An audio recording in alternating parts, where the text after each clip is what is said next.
Olá, começamos agora mais essa edição do programa Vejam Só e fazemos com muita alegria porque você nos permite entrar aí no seu lar. Queremos inclusive lhe premiar por isso, dar um agrado, né? Que é o presente da Agrade Academia Teológica da Graça de Deus, a patrocinadora do programa Vejam Só.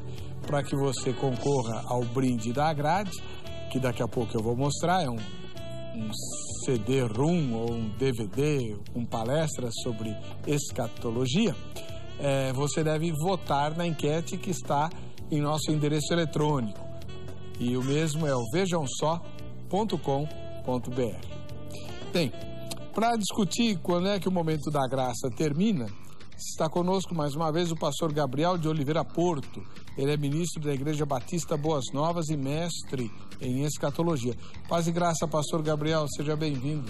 Paz e graça, pastor Heber. Tudo bom? Tudo bem. Mais uma vez é um prazer estar aqui junto com os irmãos. Deixa eu mostrar teu livro.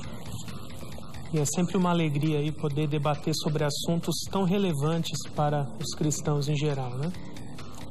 Você é pastor de qual igreja, irmão? Igreja Batista Boas Novas. Que fica na Rua Marechal Malete, número 611, lá na Vila Zelina, também chamado de Parque da Vila Prudente, bem pertinho do metrô Vila Prudente, dá pra ir até a pé. Onde era a antiga tecelagem Vânia, né? Um pouquinho pra cima, uns 3 quarteirões pra cima. Maravilha. Está aqui o livro do pastor, que conosco está, Manual Prático de Escatologia. Quem quiser o livro autografado é só escrever para o pastor Gabriel. O contato dele está no vejamsó.com.br e também vai aparecer ao longo do debate aí, né? Tá legal? Muito bem. Do outro lado nós temos o pastor Zé Libério, é assim que ele quer ser conhecido. O pastor Zé Libério é o pastor da Toca Comunidade Cristã. Paz e graça, pastor Zé. Como é que vai? Tudo bom? Tudo bem, e você, Heber? Tudo jóia. Tudo bom, graças a Deus. Tudo bem. Você sabe que você não tem muito assim perfil de pastor, né? Aí eu ia perguntar, qual que é o perfil do pastor? Tá bom, vai, ganhou. Ganhou. Não mexe comigo, não. Ganhou, hein? Onde fica a comunidade Toca a Comunidade Cristã? A TCC fica no Butantã, ali na Coronel Camisão 85, pertinho da Praça Luiz Regina, do lado da USP. Ali. E é uma igreja batista. Eu sou missionário da igreja desse cara aí, ó. Sério? É uma igreja batista chamada Toca. Somos da mesma convenção. Porque você também tem o ministério, né? Toca do Estudante. É a organização Toca do Estudante. Lá é o nosso quartel-general. O que é a Toca do Estudante? Toca do Estudante é uma organização de apoio e ajuda e integração entre estudantes universitários. Então você quer se conectar com esse mundo de universidade e sobreviver a ele, apoiado por quem já passou por isso, baseado em princípios cristãos, pode procurar a gente, tocadoestudante.org. Aí você vai saber lá o que a gente faz. Legal. Muito obrigado pela sua presença. Prazer estar aqui. Só uma perguntinha, o João Vitor já foi? Cadê o João? Então, pois é, ele tá lá em cima. Toda vez que ele prometeu que ia, lembra? No ar ainda. No ano passado. Eu não vou dizer não que eu tô pensando, não. Senão eu vou lá. Hoje mesmo ali. Eu vou lá, pastor, pode deixar que eu vou lá. Ele acabou de falar isso na minha orelha aqui. Isso é um... Vou te contar, viu? Essa meninada é igual... Ele falou que domingo ele vai lá. Qual é o horário do... 17h31, João. Passa sério, fala sério, hein? Como é que é o negócio? 17h31. Chegar de 7h30 está adiantado, 17h32 está atrasado. Então, faz favor, aparece. Ele já perdeu, porque sábado passado nós tivemos nossa primeira brazucada, que foi uma festa feita para brasileira, festa para estudantes internacionais. Então, tinha lá cubano, argentino, colombiano, costarriquenho, chileno, fora os brasileiros. Na outra semana foi a festa dos bichos e tal. Sábado agora a gente tem uma conversa sobre trabalho escravo e refugiados, esse movimento migratório no mundo. Ele vai se sentir em casa. Vai se sentir em casa, tá. Vou esperar, João. Tô esperando lá. Tá? Vamos ver a matéria que apresentou o tema de hoje. Período da lei ou período da graça?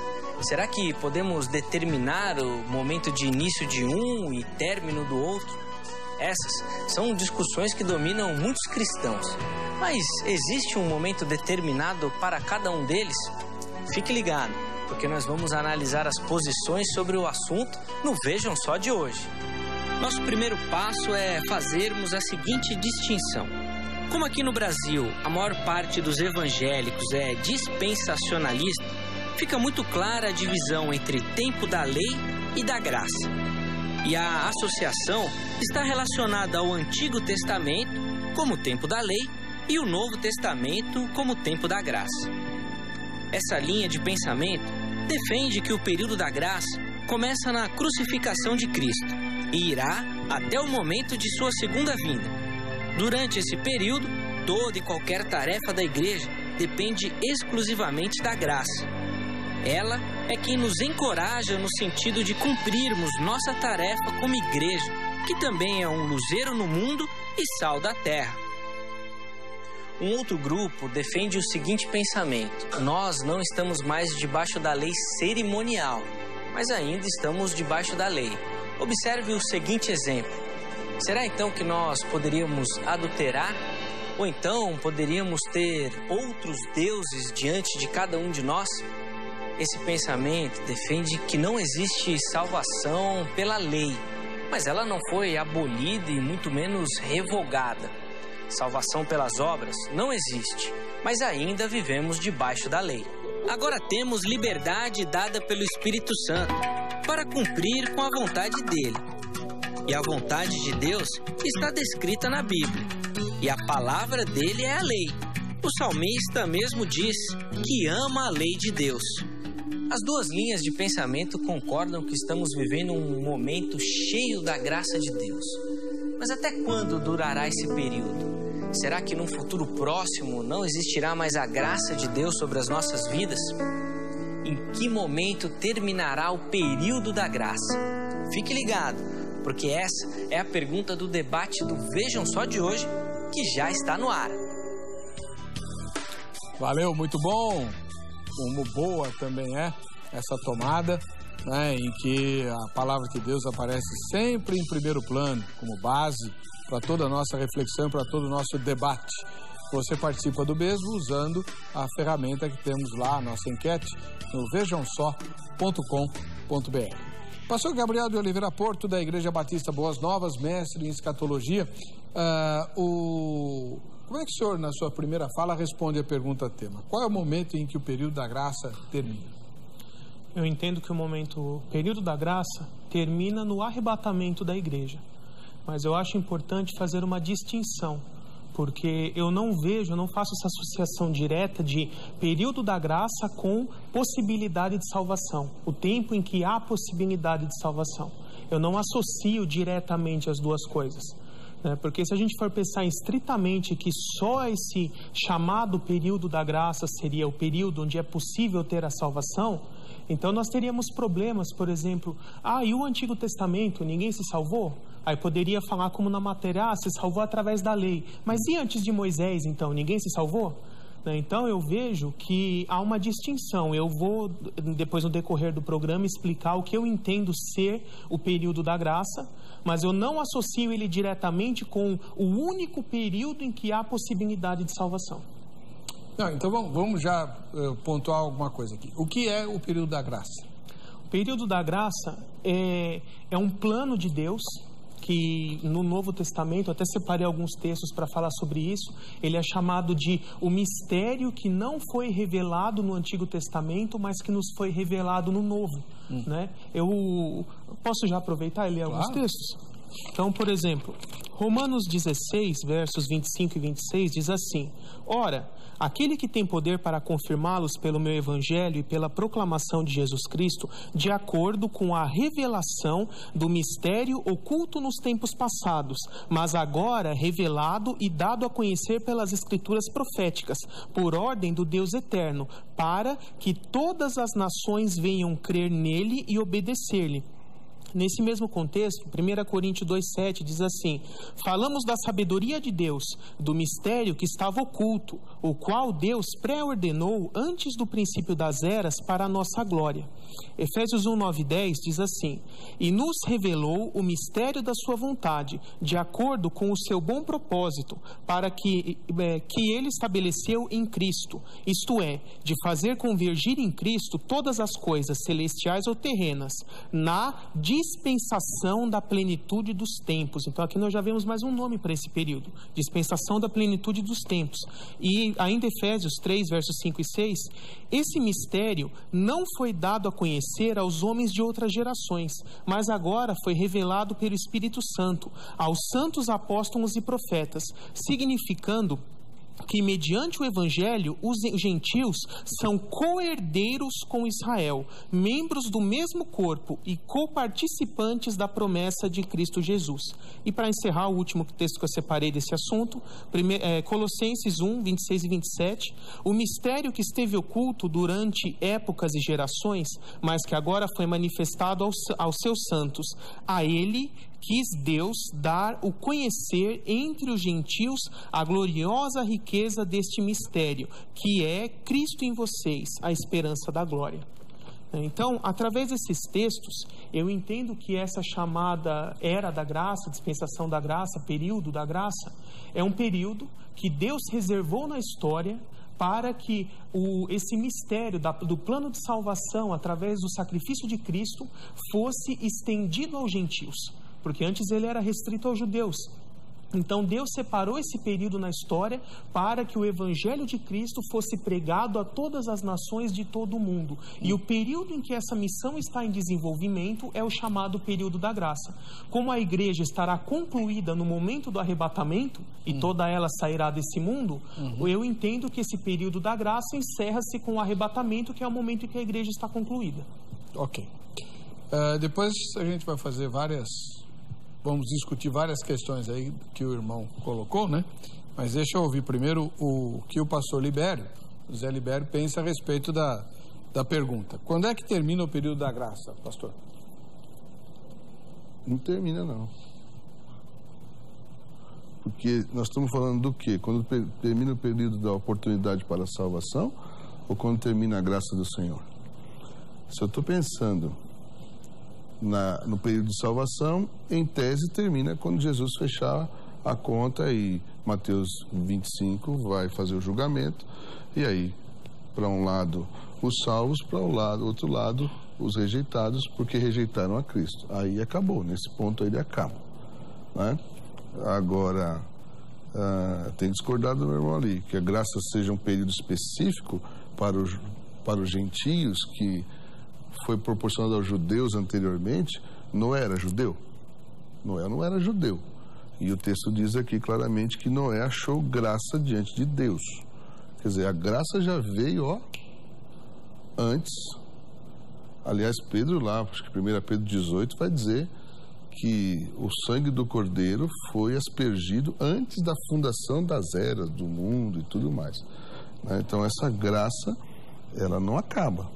Mesmo porque se ele desistir desse negócio, fechar a conta nesse aspecto, né, não faz sentido todo esse processo pelo qual nós estamos andando. E aí lá na frente, não, agora acabou, vai ficar o quê então? Ficamos com o quê lá na frente? Então, se for no aspecto de salvação, até o momento em que Jesus realizar o seu julgamento, que aí eu não sei quando é, tem algumas indicações. Mas aí, você está falando do juízo final? É. A segunda vinda? A segunda vinda, julgamento, aquela coisa toda, aí acabou. O fim do mundo. O fim das coisas. A salvação termina no fim do mundo. A possibilidade fechou a porta aí. Antes disso, ela já está andando aí, ela continua, a graça continua. Graça, né, a gente sabe, para quem não sabe, é presente que a gente não merece receber. Nós recebemos ele em parte. Nós não recebemos totalmente ainda. Nós temos ele em parte, nós sabemos em parte. Paulo vai dizer isso em 1 Coríntios capítulo 13. Aí nós vamos receber totalmente, vamos ver e entender totalmente como somos entendidos e vistos hoje. Amém. Então isso perpassa e vai para a eternidade. Nesse aspecto, vamos por aí. Pastor, no bloco anterior, o senhor fez uma distinção bastante forte entre o período da graça, que é um período exclusivo da igreja, né, e a questão da salvação. Como é que se dá a salvação fora da graça? Certo. É muito boa essa pergunta, né? Porque irmão ali, pastor Zé Libério. Acabou discordando de uma coisa que eu não falei. Né? Porque o que eu disse é que alguns dizem que a salvação era pela lei no Antigo Testamento, mas eu não disse que eu concordo com isso, porque pelo contrário, eu não concordo com isso. É justamente por isso que eu levantei essa questão. E anterior a Moisés, como é que se salvava? Alguns poderiam dizer, Deus fez uma aliança com Noé em Gênesis 9, ela que estava valendo antes. Mas e antes do dilúvio, então? Ninguém se salvou? Né? E aí a gente precisa chegar num denominador comum para todas as pessoas do Antigo Testamento, porque houve salvação no Antigo Testamento. E qual era esse denominador comum? Lá em Gênesis 3,15 foi prometido o descendente da mulher, o Messias, o Cristo, que destruiria o diabo e suas obras. Né? Então, da descendência de Adão e Eva, aqueles que permaneceram crendo nessa promessa da vinda futura do Redentor, que os livraria do pecado e da morte, eles morreram salvos pela fé nessa promessa da vinda futura, que a teologia chama de esperança messiânica. Então, na verdade, o que salvou no Antigo Testamento foi a esperança messiânica, que dava essa fé na vinda futura do Messias, e que foi recebida pela graça da mesma forma, com o sacrifício de Cristo idealizado lá na frente. Eu concordo com o pastor Zé, quando ele fala lá que em Apocalipse diz que o Cordeiro foi morto desde antes da fundação do mundo. Mas eu entendo isso que o plano da salvação em Cristo já estava estruturado desde antes da criação. Por isso, na verdade, Jesus salvou os antes de Cristo e está salvando os depois de Cristo também. Porque os do Antigo Testamento morreram na esperança da vinda futura. Então, pastor, mas aí, agora ficou claro o seu pensamento, mas aí ficou obscuro. O que o senhor chama de graça, então? Porque o senhor acabou de falar que a salvação, mesmo no Antigo Testamento, também era pela graça, mas a graça é um período específico identificado com a igreja. Não, o problema é essa nomenclatura. A gente tem que entender o que é chamado período da graça como um termo técnico, que seria o mesmo de dispensação da igreja ou era da igreja. Então não significa esse é o único período em que a graça de Deus estará atuando sobre a terra. Não é essa a questão. Esse chamado período da graça é um período que Deus reservou na história para que a sua graça de salvação chegue aos gentios de todas as nações. Então o objetivo é esse, expandir a possibilidade de salvação a todos os gentios de todas as nações. Mas isso não acontecia antes?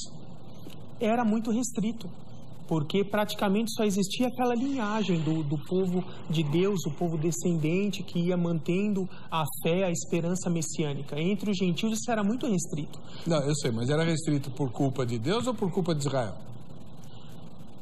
Não digo culpa, mas era a forma com que Deus determinou a ser feita. Né? E ele determinou que nesse período certo a graça fosse estendida a todos os gentios. O senhor faz essa distinção, pastor Zé? Primeiro, a graça de Deus, eu tenho mais liberdade porque eu não acredito nesse negócio de dispensação. Essas divisões que a gente faz, ainda que alguns argumentem para falar que é didático, para poder explicar e tal, vamos dizer assim, válido mas eu acho que se mistura com uma porção de confusões. Por exemplo, a Israel, eu já dei um pulo na história enorme, mas vamos lá para Israel. Israel tinha uma incumbência, ser uma nação de sacerdotes para todas as nações. Tanto é que Pedro, 1 Pedro 2,9, pega essa incumbência de Israel e vira e fala para a igreja, vocês também são. Quer dizer, o plano de Deus não mudou. Quem mudaram foram os homens. Quer dizer, a graça de Deus sempre esteve disponível. Quando Jesus vem, ele não acaba com lei, ele não muda nada, ele não diz, instaurei agora o período da graça. Ele diz, eu não vim revogar a lei, eu vim cumpri-la. Ele é o humano perfeito que cumpre perfeitamente toda a lei, sem escapar nem um iota, nem um tio. O que os seus antecessores falharam. E porque falhavam, todo aquele sistema de sacrifício e tal, que apontavam para o sacrifício principal e perfeito que só Deus podia oferecer, que é Jesus, João capítulo 1, ali, versículo 29, diz, né, olha, Está aí o Cordeiro de Deus que tira o pecado do mundo, o Cordeiro perfeito de Deus. Esse é o sacrifício perfeito que acontece, que resolve o problema do pecado humano, mas que a lei perfeitamente resolvia quando o sujeito entendia que era praticamente impossível cumprir tudo aquilo. Qual era a conclusão de qualquer um que fosse piedoso, que de fato andasse com Deus?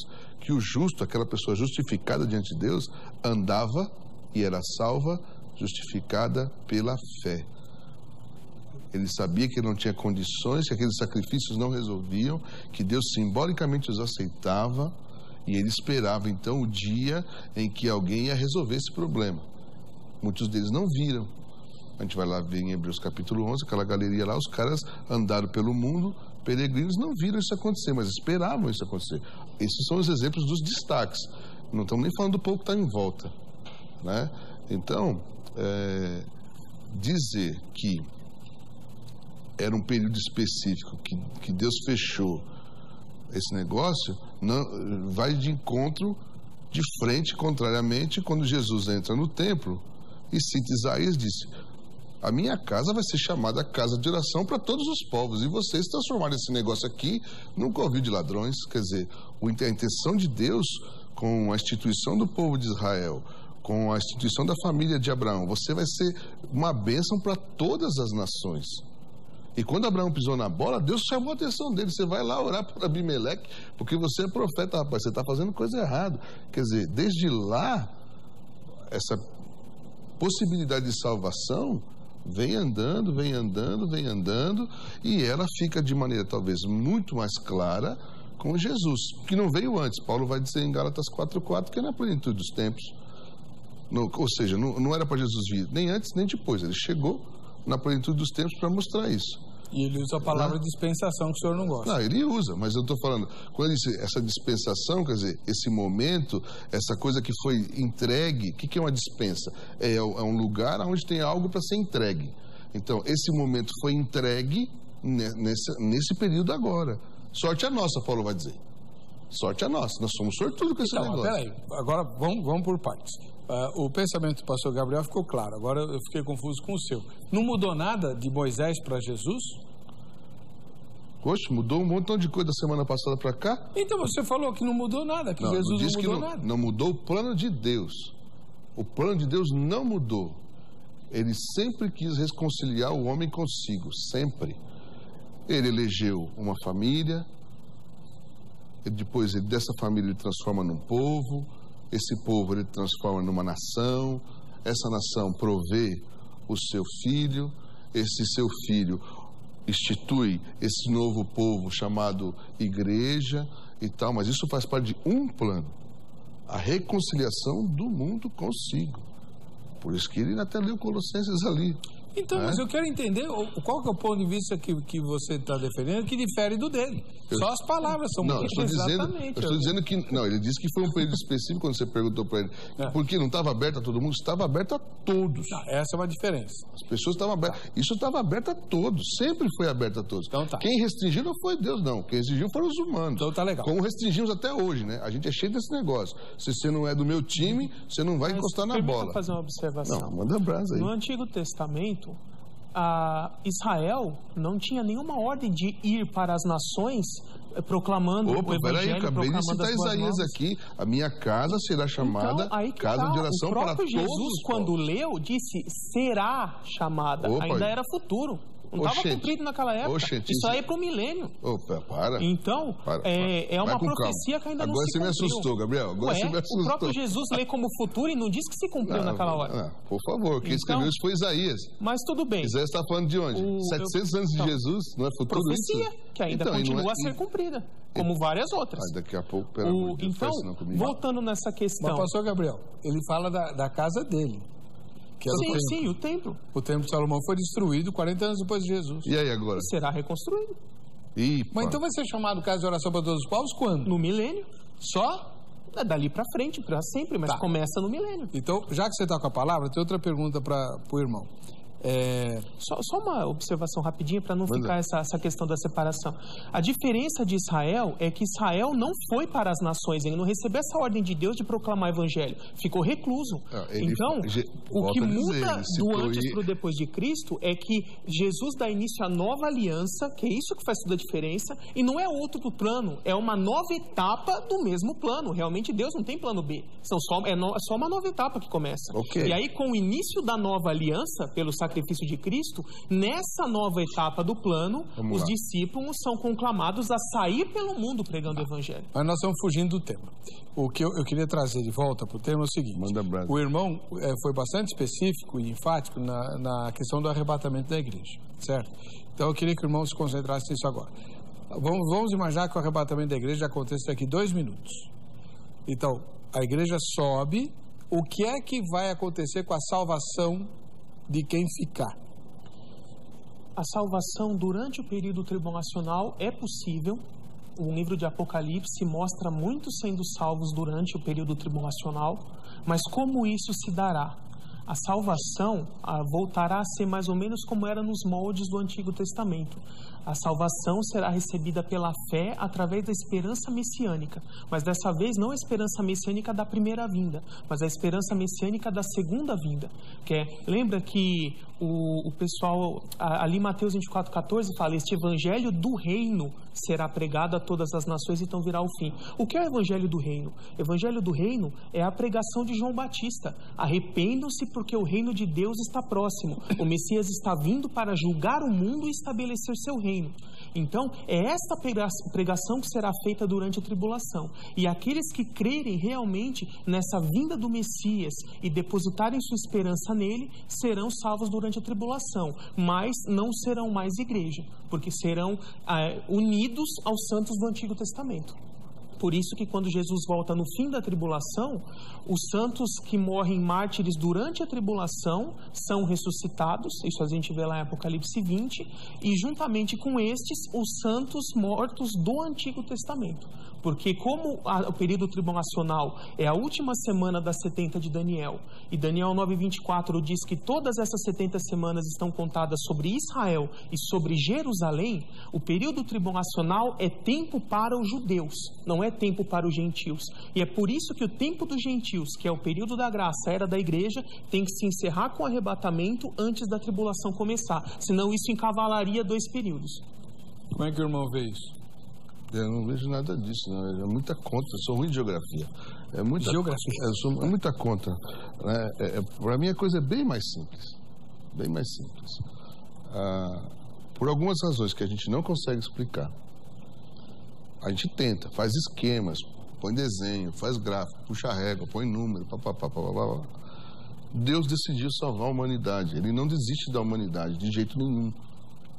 A sua maior prova desse negócio é Jesus, ponto. Ele não desiste. E ele vai levar isso até às últimas consequências. Gostei do texto que você citou aí, Mateus 24:14.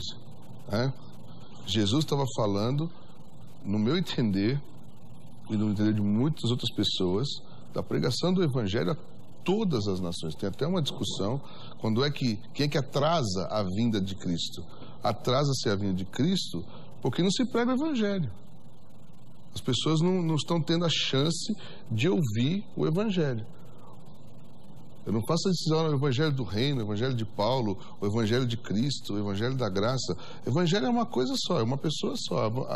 A mensagem de Cristo que salva as pessoas da morte eterna através do amor de Deus manifesto. Ele é o amor de Deus manifesto. E isso precisa ser contado às pessoas. Ponto. Hoje nós sabemos disso com muita clareza.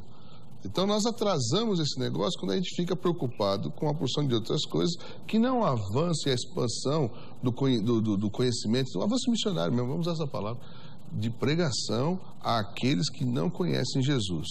Eu penso um pouquinho diferente das pessoas que dizem, não, mas então todas as pessoas vão ter que ouvir.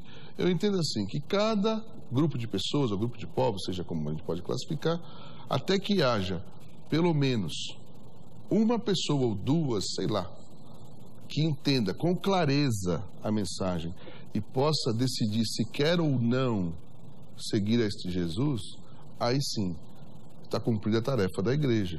Aí Jesus encerra a história do jeito que a conhecemos e aí se inicia o período lá de Apocalipse. E aí não tem mais salvação. Aí acabou. Aí ele vem, faz o julgamento, aí tem aquela conversa de Mateus 25, mas Senhor, quando é que a gente te visitou quando você estava preso? Te deu roupa quando você estava nu? Te deu comida quando você estava com fome? Né? Te atendeu no hospital lá, o enfermo, quando você estava doente. A gente não lembra disso, porque para nós a nossa vida contigo era tão natural que nós fomos fazendo isso. Outros vão dizer, mas Senhor, quando foi? Vocês deixaram de fazer para um pequenino aí. Agora acabou, gente. E ele vira para os casos, venham benditos. E vai dizer para os outros o quê? Saiam malditos. Complicado esse negócio. Né? Jesus é muito claro nesse ponto, assim, para eu dizer que esse evangelho do reino é o evangelho de João o Batista. Vamos lá, pastor Gabriel. Ninguém mencionou o arrebatamento, mas muitos mencionaram a segunda vinda. Qual a diferença? Muitas pessoas, elas acabam chamando de segunda vinda o que elas entendem como arrebatamento, né? Então eu imagino que alguns dos que responderam aí tinham em mente arrebatamento quando falaram segunda vinda, né? Por isso que acabou ficando mais repetido aí. Explica então. Né?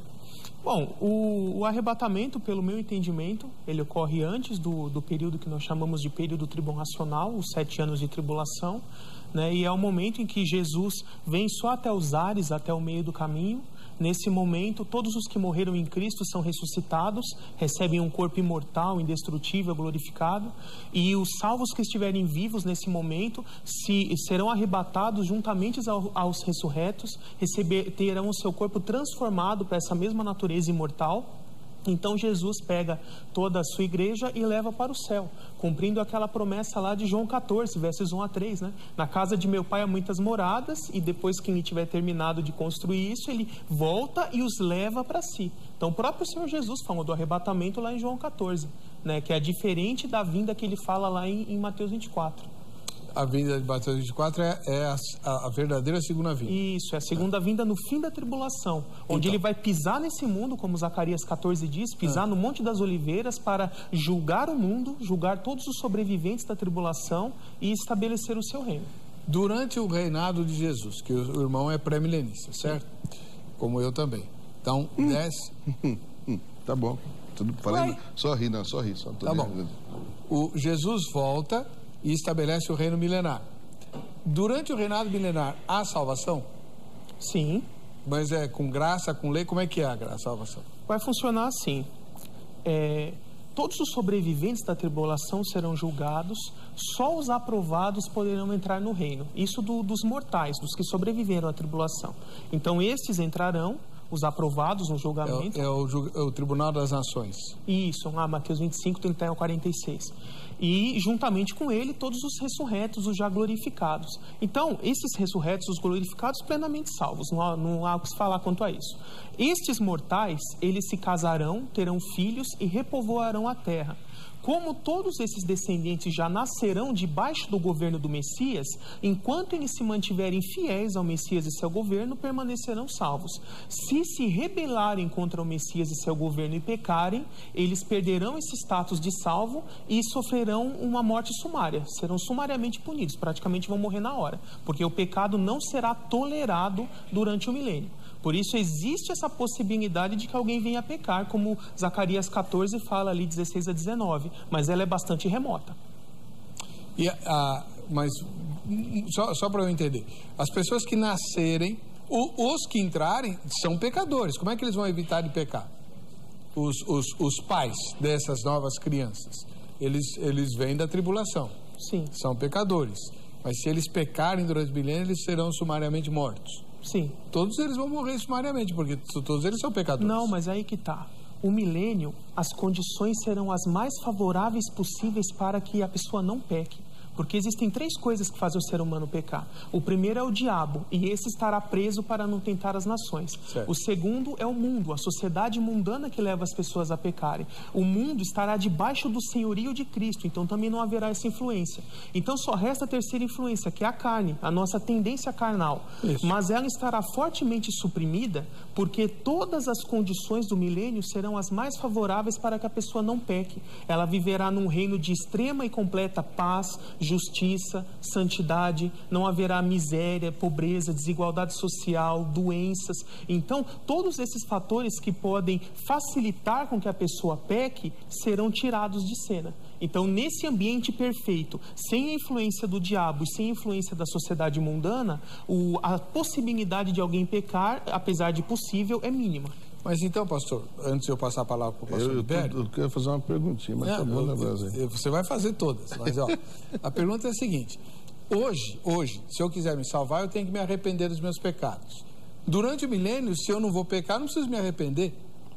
E aí? Mas a ideia é essa: aqueles que nascerem dentro do milênio, por conta da presença santificadora do Messias, porque nós temos que voltar na questão de duas coisas.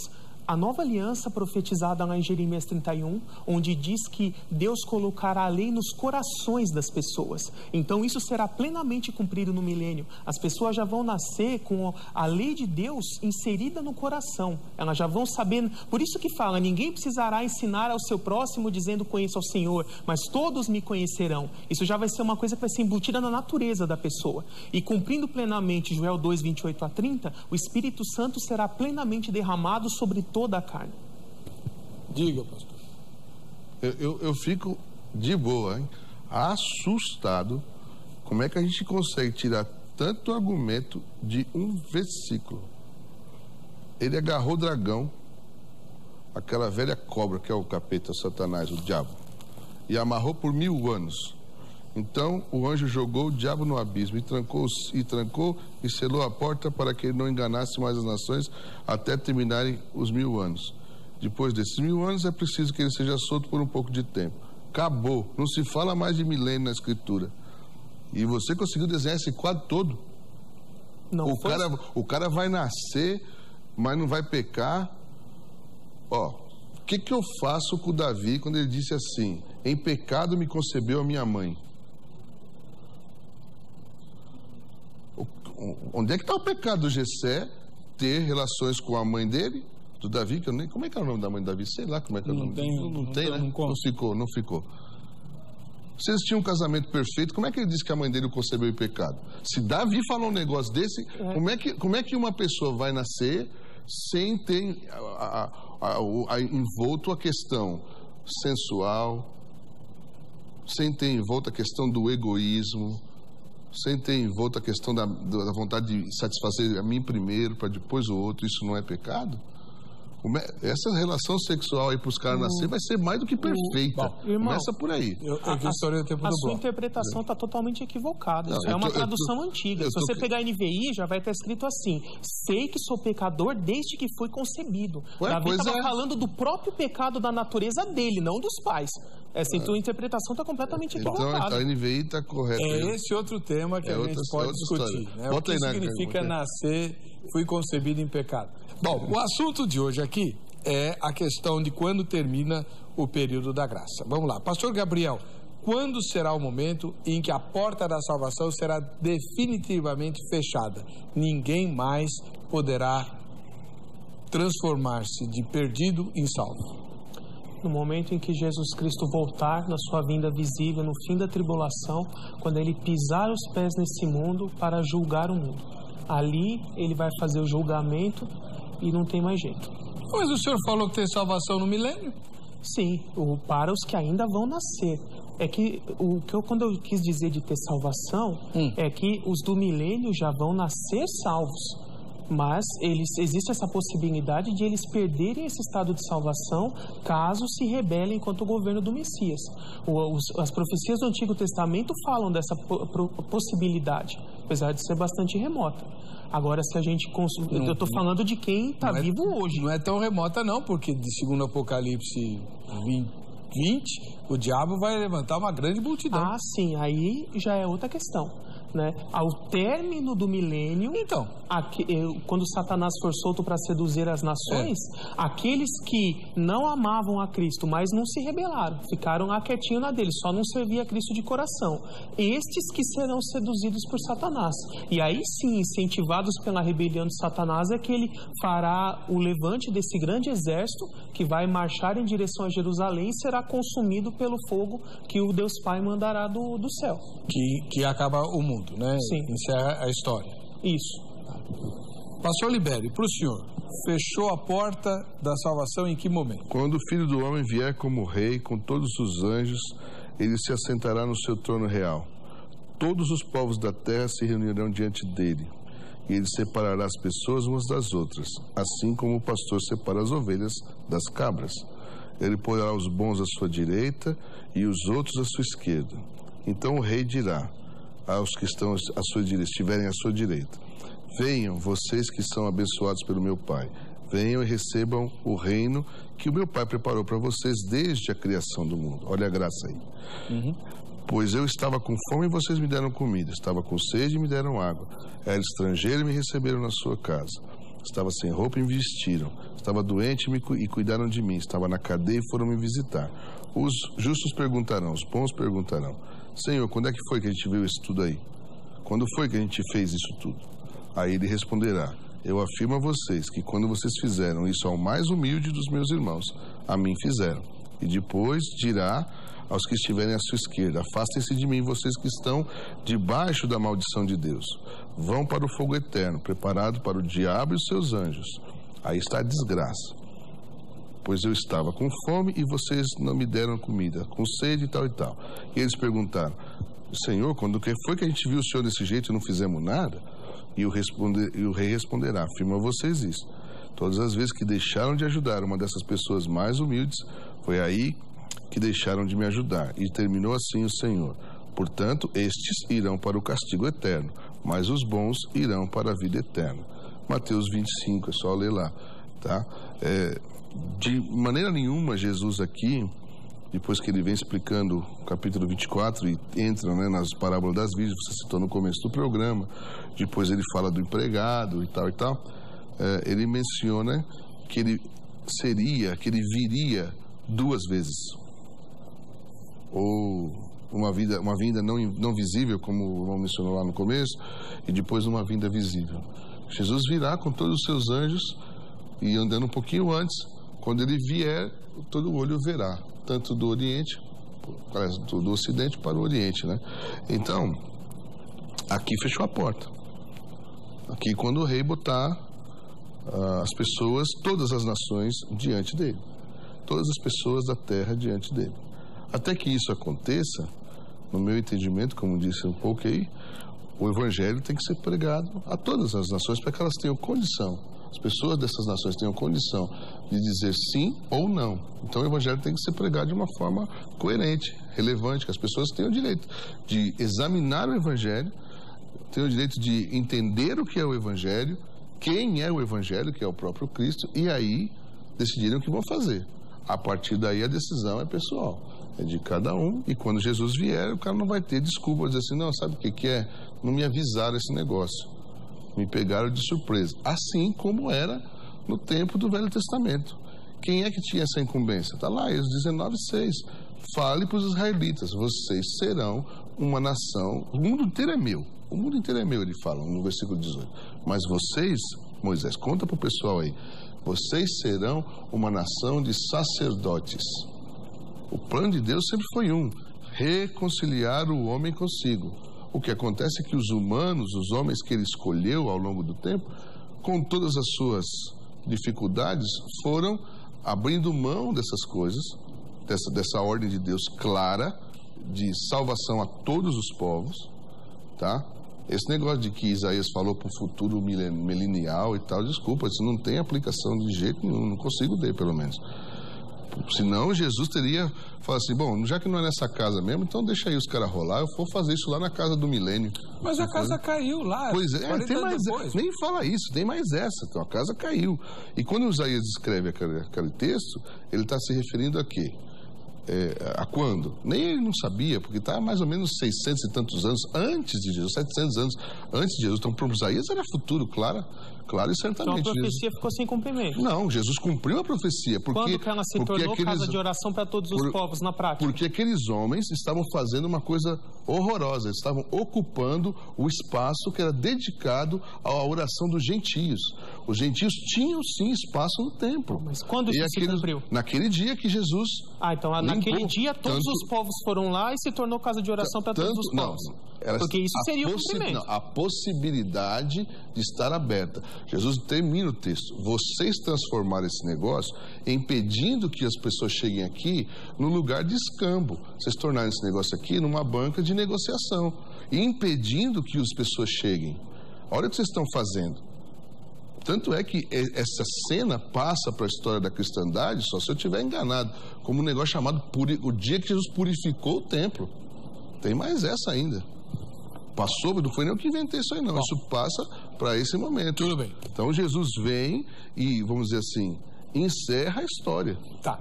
Não tem para onde correr mais. Vocês não vão chegar num acordo aqui, né? Então o telespectador depois vai inquirir vocês individualmente. Pode mandar um e-mail lá. Agora deixa eu pôr aqui no ar as opiniões que foram postadas na página do programa lá na internet. José Helder, que mora na capital do Paraná. O período da graça é um mistério a ser revelado.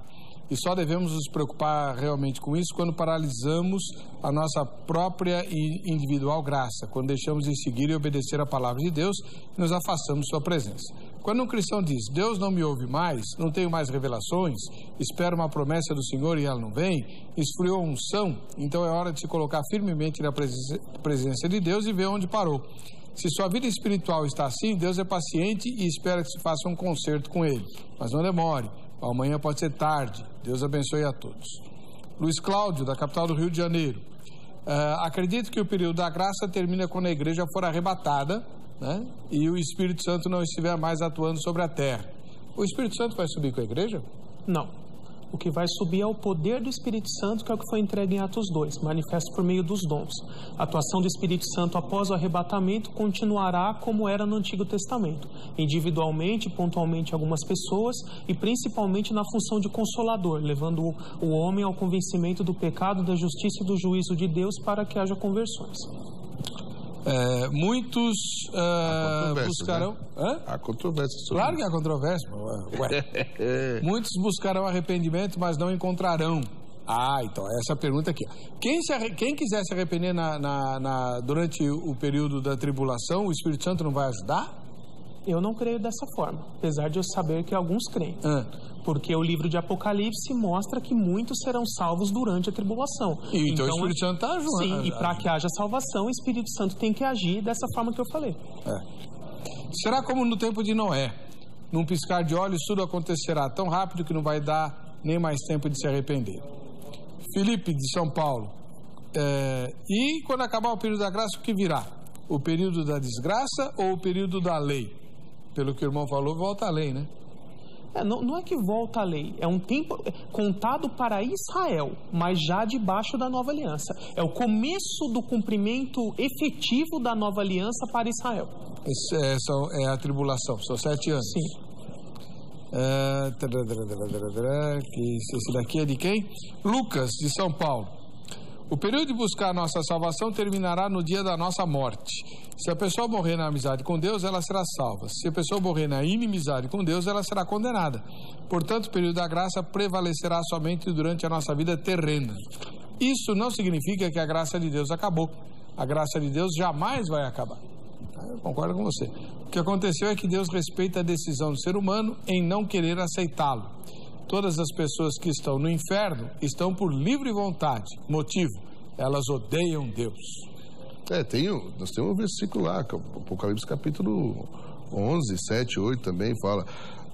As pessoas eram queimadas, eram fustigadas pelas as taças derramadas, não é? Os selos abertos, mordiam a língua de dor e ainda assim amaldiçoavam o nome de Deus, né? Não se arrependiam. Sabendo que ele tinha o direito de livrá-los daquilo. Quer dizer, tem gente que vai para o inferno porque quer.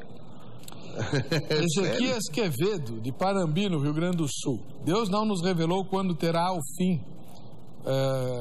o tempo da graça. Devemos aceitar as coisas reveladas a nós, mas não devemos nos preocupar em buscar o conhecimento daquelas mantidas em oculto. Pastor Cleverson Pereira do Vale. Ei, Cleverson. Abraço, pastor lá de Arthur Nogueira, interior de São Paulo. O período da graça termina com o arrebatamento da igreja.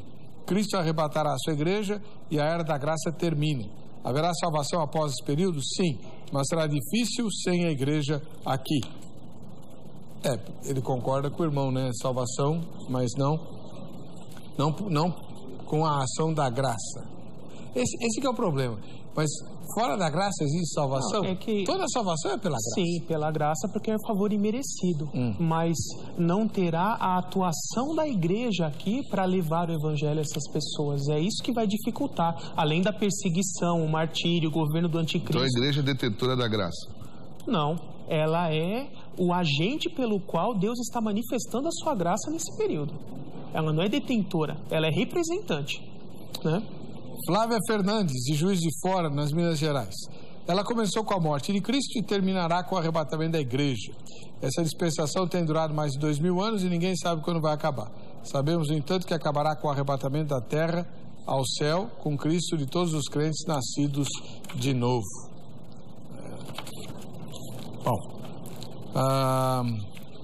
Deixa eu ver, cadê? O Sandro, de São Paulo, haverá salvação no dia do juízo final.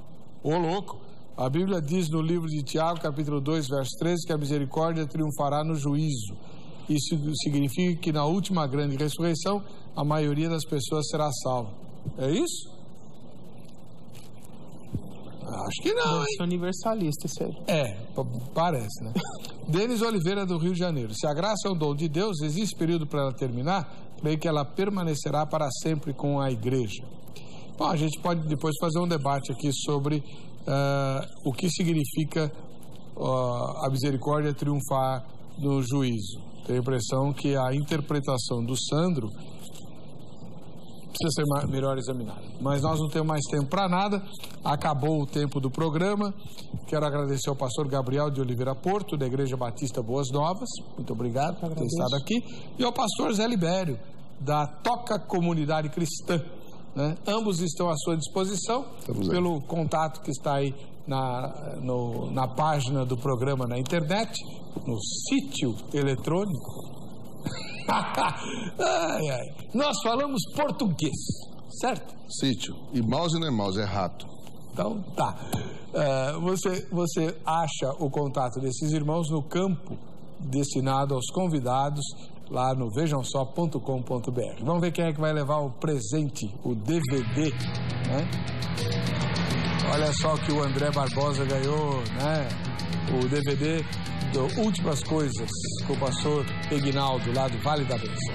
Para você que fica com a gente, que fica com essa emissora, a paz e a graça de Jesus, nos encontramos no próximo Vejam Só.